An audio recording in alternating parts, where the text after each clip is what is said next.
পার্থ চোর, কেষ্ট চোর, ববিও চোর, অরূপ চোর, অভিষেকও চোর, মমতা ব্যানার্জিও চোর।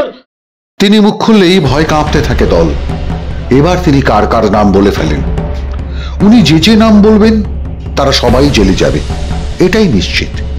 সেই কারণেই নেত্রী মুখ খুললে ভয় ভয় থাকে গোটা দল তৃণমূল। মনস্তত্ত্ববিদরা অবশ্য বলেন নেত্রী জানেন দলে কারা বড় মেজ সেজ চোর। সে কারণেই মাঝে মাঝে অনবধানে চোরদের নাম বলে ফেলেন। আর কি আশ্চর্য, তারা সবাই জেলেও যায়।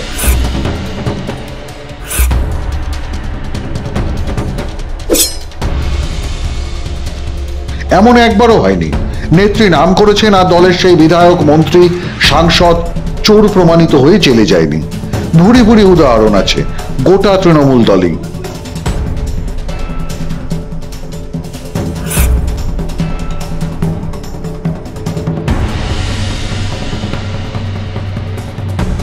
কিন্তু এবার এ কি করলেন নেত্রী মমতা? মুখ্যমন্ত্রী মমতা বন্দ্যোপাধ্যায় গোটা দলটাকে জড়িয়ে দিলেন দুর্নীতি আর চুরির দায়। জয়নগরে সরকারি পরিষেবার প্রতিশ্রুতি দেওয়ার সভায় যথারীতি মুখ্যমন্ত্রীর গলায় উঠে এলো রাজ্যে একাধিক দুর্নীতির কথা। তবে এবার মুখ্যমন্ত্রী কোনো নেতার নাম করেননি, তবে তার পরিবর্তে জড়িয়ে দিয়েছেন গোটা দলটাকে। সব ব্যাপারে তৃণমূল, গরুও তৃণমূল, কয়লাও তৃণমূল, ময়লাও তৃণমূল, গাছের ঘাসও তৃণমূল। What is this? সত্যি তো, এটা কি? What is this? তবে এখানেই থামেননি নেত্রী। একটা সামান্য বিরতি নিয়ে তিনি বলে চলেছেন নিজের স্বভাব সিদ্ধ ভঙ্গিমায়, অবান্তরের বাক্য বিন্যাসে।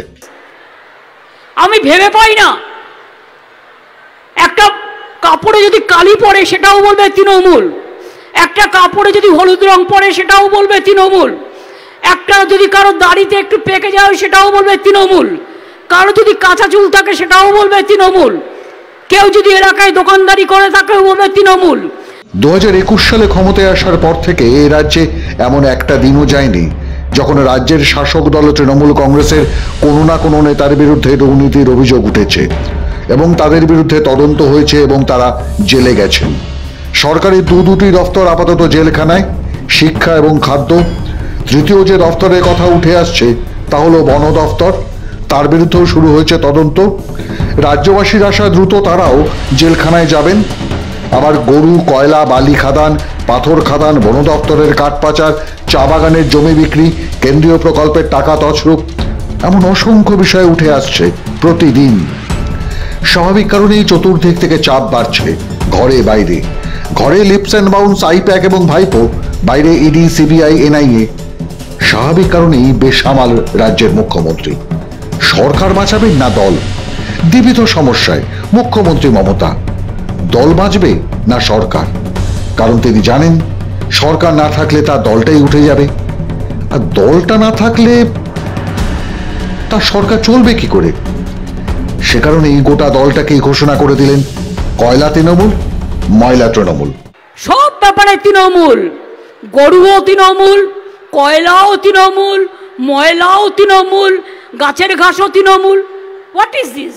নাকি কয়েক হাজার কোটি দুর্নীতির বিষয়গুলোকেই এই ভাষণের মাধ্যমে লঘু করে দিতে চাইছেন মমতা? পোশাকে কালি, কাপড়ে হলুদ লাগার মতোই স্বাভাবিক ঘটনা এই শিক্ষা দুর্নীতি, রেশন কেলেঙ্কারি, নিয়োগ দুর্নীতি। দাড়ি কাঁচা নাকি পাকা তার মতোই স্বভাবসিদ্ধ ঘটনা কেন্দ্রীয় প্রকল্পের টাকা লুট দফায় দফায়। কি বলতে চাইছেন মুখ্যমন্ত্রী? আমি ভেবে পাই না, একটা কাপড়ে যদি কালি পরে সেটাও বলবে তৃণমূল, একটা কাপড়ে যদি হলুদ রং পরে সেটাও বলবে তৃণমূল, একটা যদি কারো দাড়িতে একটু পেকে যায় সেটাও বলবে তৃণমূল, কারো যদি কাঁচা চুল থাকে সেটাও বলবে তৃণমূল, কেউ যদি এলাকায় দোকানদারি করে থাকে বলবে তৃণমূল। সারদা দুর্নীতি ঢাকতে এফআইআর এ নাম থাকা আইপিএস কে যে রাজ্যের পার্ট টাইম ডিআইজি নিয়োগ করা হয়, যে রাজ্যে দুর্নীতিকে প্রাতিষ্ঠানিক রূপ দিয়েছে এই তৃণমূলের সরকার, নবান্ন থেকে গ্রাম পঞ্চায়েত সর্বত্র চলছে অবাধ চুরি আর লুট। সেই সব চুরিকে সরকারি মঞ্চ থেকে স্বাভাবিক বলে চালাতে চাইছেন রাজ্যের মুখ্যমন্ত্রী। তার একটা ব্যাখ্যা অবশ্য আছে, যেটা তিনি শুরুতে বলেছেন।